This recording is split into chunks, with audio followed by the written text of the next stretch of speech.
Hey friends, before we begin, please subscribe to my channel for more stories like this. Your support means everything. Snow had come early to Verona that year, a soft white hush settling over terracotta roofs and Roman stones, as if the city itself were holding its breath.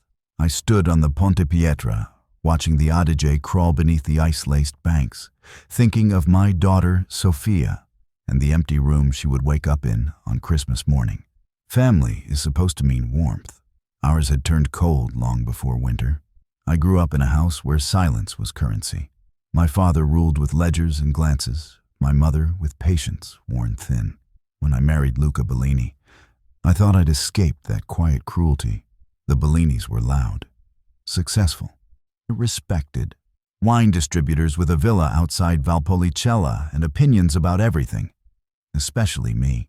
I wasn't born into their money. I studied literature, taught secondary school, believed words mattered more than status. Luca said he loved that about me. His parents said nothing at all, which was worse. Sophia arrived on a rainy April night, small and fierce, with Luca's dark eyes and my stubborn mouth. For a while she softened them. Nonna Teresa knitted her sweaters. Uncle Marco bounced her on his knee. But affection in that family came with terms and conditions.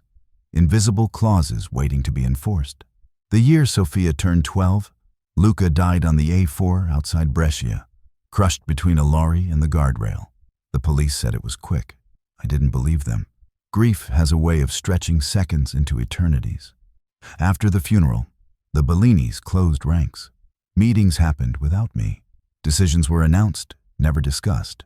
The company's shares Luca had promised would secure Sophia's future somehow evaporated into trust arrangements. I was told to be patient, to be grateful. I swallowed it all. For Sophia, Christmas was always at the villa. Long tables, crystal glasses, the smell of roasted capon and amarone. That December, 3 years after Luca's death, Teresa called me. "There's been a change," she said. Voice clipped like pruning shears. "We don't have room this year." I laughed at first. "Teresa, the villa has 12 bedrooms. A pause. We mean emotionally. It would be complicated." Sophia was sitting across from me, coloring a nativity scene for school.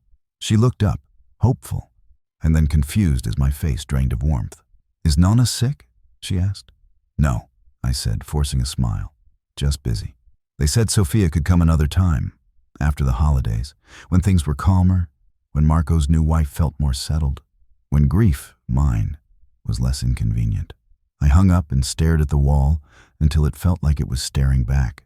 Christmas Eve fell with freezing rain. Verona glittered for tourists, lights strung across piazzas, choirs singing under arches. Our apartment was quiet. I cooked too much food, because that's what my mother taught me to do when I was afraid. Sophia tried to be brave. She wrapped the one present she'd bought me, tea candles from the market, in old newspaper. We watched midnight mass on television. When she fell asleep on the couch, I brushed her hair back and felt something harden inside my chest. Revenge doesn't always arrive like fire. Sometimes it seeps in like frost.